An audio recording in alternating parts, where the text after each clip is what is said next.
माताओं बहनों का चुनाव चिन्ह अनार, बूढ़ बुजुर्गों का चुनाव चिन्ह है अनार। अनार वाले खाने पर मोहर लगाइए, अजमत ठेकेदार जी को भारी मतों से विजयी बनाइए और अपना बीडीसी बनाइए। आपका चुनाव चिन्ह है अनार अनार अनार, तो भूलिएगा नहीं, अनार वाले खाने पर मोहर लगाइए। चाचा चाची भैया भाभी भूल नहीं जाना, गाँव में अपने है विकास कराने।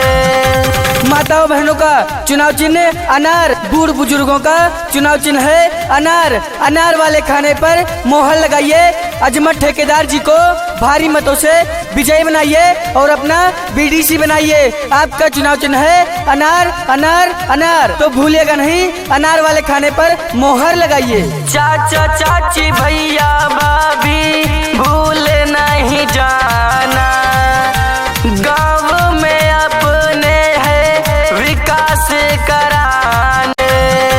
माताओं बहनों का चुनाव चिन्ह अनार, बूढ़ बुजुर्गों का चुनाव चिन्ह है अनार। अनार वाले खाने पर मोहर लगाइए, अजमत ठेकेदार जी को भारी मतों से विजयी बनाइए और अपना बीडीसी बनाइए। आपका चुनाव चिन्ह है अनार अनार अनार, तो भूलिएगा नहीं, अनार वाले खाने पर मोहर लगाइए। चाचा चाची भैया भाभी भूल नहीं जाना, गाँव में अपने है विकास कराने।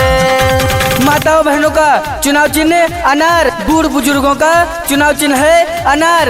अनार वाले खाने पर मोहर लगाइए, अजमत ठेकेदार जी को भारी मतों से विजयी बनाइए और अपना बीडीसी बनाइए। आपका चुनाव चिन्ह है अनार अनार अनार, तो भूलिएगा नहीं, अनार वाले खाने पर मोहर लगाइए। चाचा चाची भैया भाभी भूल नहीं जाना, गाँव में अपने है विकास कराने। माताओं बहनों का चुनाव चिन्ह अनार, बूढ़ बुजुर्गों का चुनाव चिन्ह है अनार। अनार वाले खाने पर मोहर लगाइए, अजमत ठेकेदार जी को भारी मतों से विजयी बनाइए और अपना बीडीसी बनाइए। आपका चुनाव चिन्ह है अनार अनार अनार, तो भूलिएगा नहीं, अनार वाले खाने पर मोहर लगाइए। चाचा चाची भैया भाभी भूल नहीं जाना, गाँव में अपने है विकास कराने।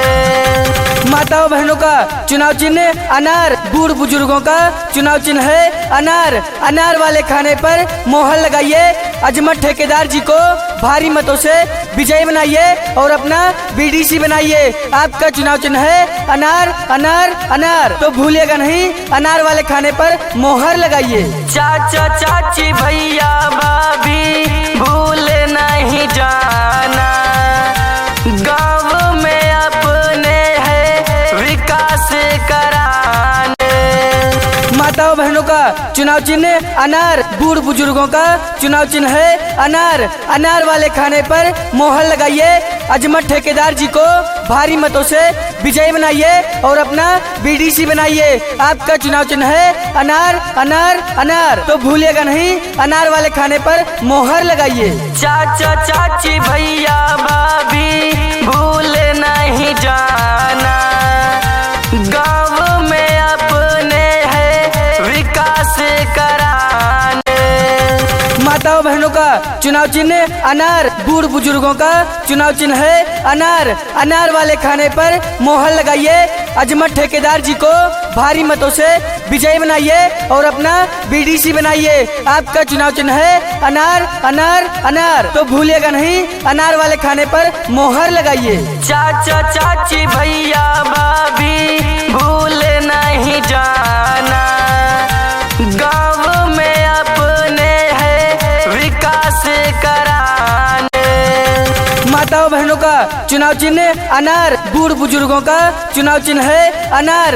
अनार वाले खाने पर मोहर लगाइए, अजमत ठेकेदार जी को भारी मतों से विजयी बनाइए और अपना बीडीसी बनाइए। आपका चुनाव चिन्ह है अनार अनार अनार, तो भूलिएगा नहीं, अनार वाले खाने पर मोहर लगाइए। चाचा चाची भैया भाभी भूल नहीं जाना, गाँव में अपने है विकास माताओं बहनों का चुनाव चिन्ह अनार, बूढ़ बुजुर्गों का चुनाव चिन्ह है अनार। अनार वाले खाने पर मोहर लगाइए, अजमत ठेकेदार जी को भारी मतों से विजयी बनाइए और अपना बीडीसी बनाइए। आपका चुनाव चिन्ह है अनार अनार अनार, तो भूलिएगा नहीं, अनार वाले खाने पर मोहर लगाइए। चाचा चाची भैया भाभी भूल नहीं जाना, गाँव में अपने है विकास कराना। माताओं बहनों का चुनाव चिन्ह अनार, बूढ़ बुजुर्गों का चुनाव चिन्ह है अनार।